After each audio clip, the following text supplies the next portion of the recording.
سلام زينات، مساء الخير عليكم. واش راكم؟ ان شاء الله تلقاكم لا فيديو تاع اليوم بخير وبصحه جيده يا رب. انا الحمد لله في نعمه، ربي يدومها عليا وعليكم ان شاء الله يا ربي. اليوم جيتكم بوصفه لي كوفخ، يعني من انجح الوصفات اللي جربتهم. هذه الوصفه، وكنت جربت معكم الوصفه الاولى اللي كنت نعتمدها، هي العجينه السائله.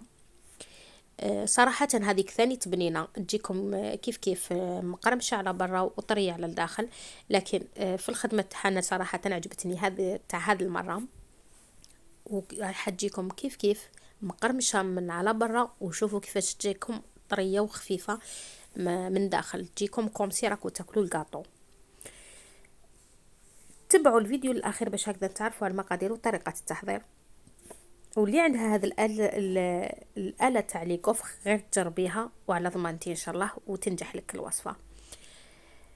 نبداو على بركة الله بالمقادير وطريقة التحضير. في ريسيبيون درت 2 مغارف كبار سكر، مغرفة تاع خميرة الخبز، 50 غرام تاع الفارينة، و100 مليلتر تاع الحليب دافي. نخلطهم مليح ورايحه نخلي هذا الخليط تاعي يخمر لي. بعد ما خمر لي ضاعف لي الحجم تاعو، شوفوا كيفاش ولا. رايحه نضيف له حبه تاع البيض، 250 غرام تاع الفارينة، المجموع كامل هي 300 غرام تاع الفارينة. وما نساوش رشة تاع الملح باش تعدل لنا الذوق تاعنا. نخلطوهم مليح حتى ينسجموا كامل هذه المكونات. معليش راح تجيكم لاباط شويه يابسه، حكمه تكون شويه حكمه روحها. رايحه نضيف لها 80 غرام تاع المارغرين.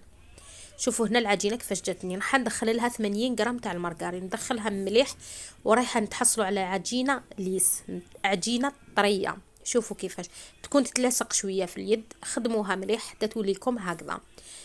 نخلوها تخمر عفوا. هذه المره نخلوها تخمر مليح تيضاعف لنا الحجم. نروحوا نوجدوا عفوا قبل ما نوجدوا لاباغي تاعنا. هنا رايحه نشك، شوفوا هنا بعد ما خمرت لي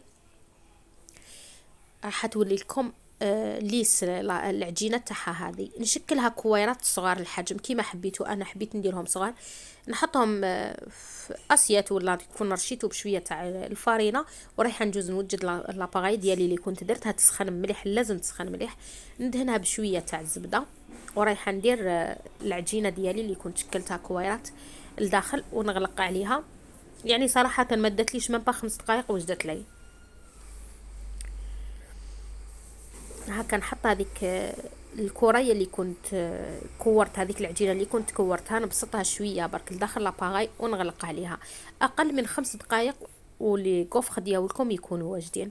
هو كان الشكل ديالهم كيفاش وجد لي. هنا برك حبيتهم يزيدوا يتحمروا لي شويه، هذا كيما كان من الفوق ماشي حموره مليح، حبيتهم انا يكونوا حموره زياده على هكذا، رجعتهم شويه. والتزيين مع الاخر يقعد لكم اختياري، كل واحد باش يحب ياكلهم. انا كنت رفقتهم مع المعجون والشوكولاته غتيني وبيان سور لي فخوي. هذه هي الوصفه تاع نهار اليوم، ان شاء الله تكون عجبتكم. تهلاو في روحكم بزاف. سلام.